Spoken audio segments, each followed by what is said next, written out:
भाइयों नमस्कार। आज हम लोग जो सिपाही से लेकर ऑर्डिनरी कैप्टन तक फैमिली पिंचनर्स हो, सर्विस पिंचनर हो और पीएमआर वाला हो, एक्स ग्रुप भी और वाई ग्रुप भी, सभी को मिलेगा बेसिक में 20% बढ़ोतरी। जो आप लोग चाहे तो कैलकुलेशन के साथ भी जानकारी ले सकता है।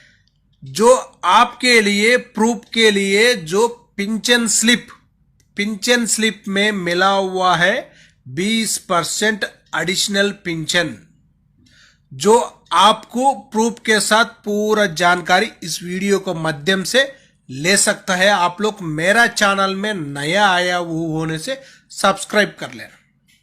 सबसे पहले देखो, जो पिंचन स्लिप है इसी में आप लोग चाहे तो देख लेना।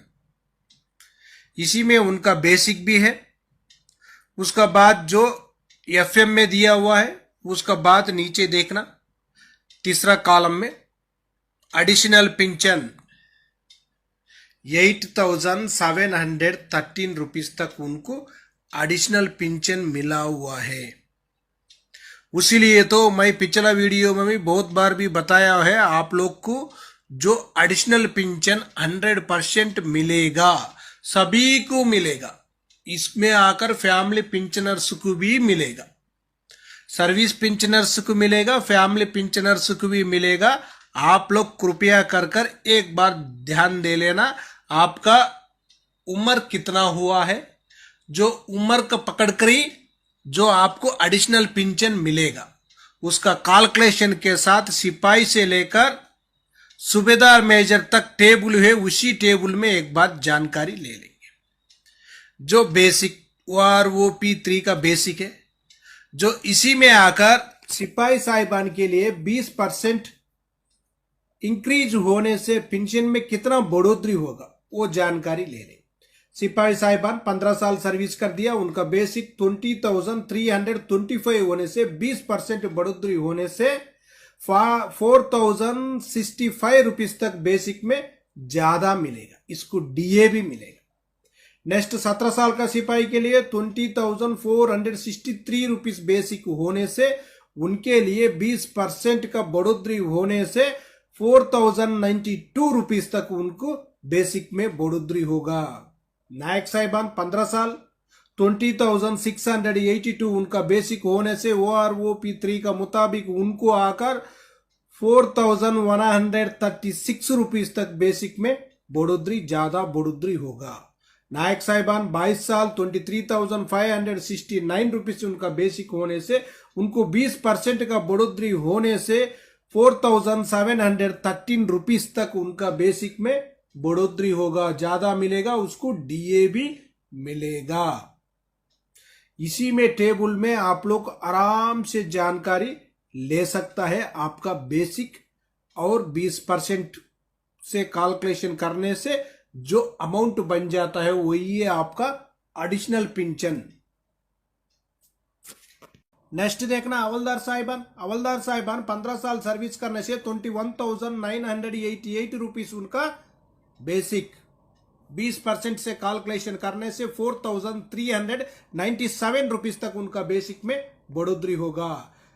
और भी है 24 साल का हवलदार साहिबान, उनका बेसिक 24,763 रुपीज होने से उनको 20% से कैलकुलेशन करने से 4,952 रुपीज तक उनका बेसिक में बढ़ोतरी होगा। उसके बाद नायक सूबेदार साहिबान 26 साल सर्विस किया होने से उनका बेसिक OROP3 का मुताबिक होने से 26,900 20% से कैलकुलेशन करने से 5,380 रुपीज तक उनका बेसिक में बढ़ोतरी होगा, उसका डीए भी मिलेगा। उसका बाद सूबेदार साहिबान 28 ईयर सर्विस किया वो सूबेदार साहिबान के लिए बेसिक 30,175 रुपीज उनका बेसिक है, उनको 20% एडिशनल पिंचन से जो 20% से कैलकुलेशन करने से उनको आकर 6,035 रुपीज तक बेसिक में ज्यादा बढ़ोतरी मिलेगा, 6,035 रुपीज। उसके बाद सूबेदार साहिबान 30 साल सर्विस करने से उनका बेसिक 31,500 है, 20% जो 20% जो अधिक मिलता है उससे कैलकुलेशन करने के बाद उनको आकर 6,300 तक बेसिक में ज्यादा बढ़ोतरी होगा। उसके बाद सूबेदार मेजर साहिबान देख लेना, 29 ईयर से लेकर 31 ईयर 6 मंथ तक उन्होंने सर्विस किया हुआ होने से उनको पूरा की एक ही बेसिक है 34,425 रुपीज। 20% एडिशनल पेंशन मिलने से 6,885 रुपीज तक उनका बेसिक में बढ़ोतरी होगा। उसके बाद सूबेदार मेजर साहिबान जो 32 ईयर सर्विस करने से उनका बेसिक आकार तो 34,575 रुपीज, उनको जो एडिशनल पेंशन आकर 6,915 रुपीज तक उनको एडिशनल पेंशन मिलेगा। जो इसी में आकर जो फैमिली पेंशनर होने से फैमिली पेंशनर्स को भी मिलेगा, जो सर्विस पेंशनर है उनको भी मिलेगा, फैमिली पेंशनर्स के लिए भी मिलेगा। उसीलिए आप लोग कृपया कर आपका उम्र पूरा जानकारी लेकर आप लोग एडिशनल पेंशन 100% जो सरकार से ले सकता है। इसी में देख लेना 7,000 से लेकर 12,000 तक जो बेसिक में बढ़ोतरी होगा। आप लोग चाहे तो एक बार स्क्रीनशॉट लेकर आराम से जानकारी ले सकता है आपका बेसिक कितना है, बेसिक के लिए 20% होने से एडिशनल पेंशन कितना मिलेगा बोलकर आराम से जानकारी ले सकता है। इसी टेबल में आप लोग को और भी जानकारी, नेक्स्ट और एक टेबल है उसी में भी जानकारी ले सकता है। उसी में आकर जो 20%, 30%, 40% और 50% उसका बाद ही 100% भी मिलेगा। उतना दिन तो हम लोग को जिंदा नहीं रहेगा, हमारे लिए और भी कम से कम कर 65 से मिलने से अच्छा है। जो 65 से 65, 75, 65, 70, 75, 80 में तो 20% मिल रहे हैं ऑलरेडी। उसी का वजह से जो सरकार सोचना चाहिए, आदमी इसी टाइम में उतना 100 साल तक जो जिंदा रहना बहुत मुश्किल है, वो जिंदा रहने तक तो कुछ पेंशन ज्यादा लेकर जाना से उसको भी खुशी रहेगा। क्यों बोलने से मेरे को सरकार ने जो पेंशन ज्यादा दे दिया है, एडिशनल पेंशन मैं खा रहा हूं बोलकर वो सोचेगा। ये नहीं है वो जाने के बाद आप लोग देकर कोई फायदा ही नहीं है। सरकार के लिए ये बात बहुत जानकारी लेना चाहिए।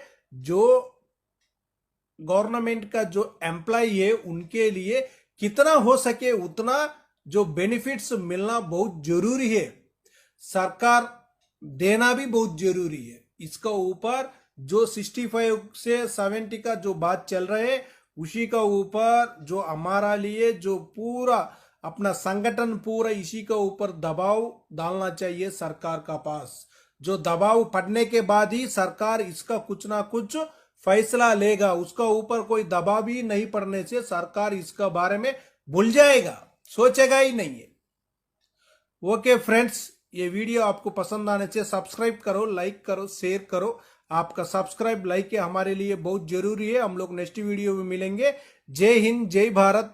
मोदी जी, आज पूर्व सैनिक आपसे अपनी सही असली वाली 1 रैंक 1 पेंशन जो यूपीए सरकार ने 26 फरवरी 2014 को दोनों ही लोकसभा और राज्यसभा में पास करवा कर दी थी, हमें वो 1 रैंक 1 पेंशन चाहिए।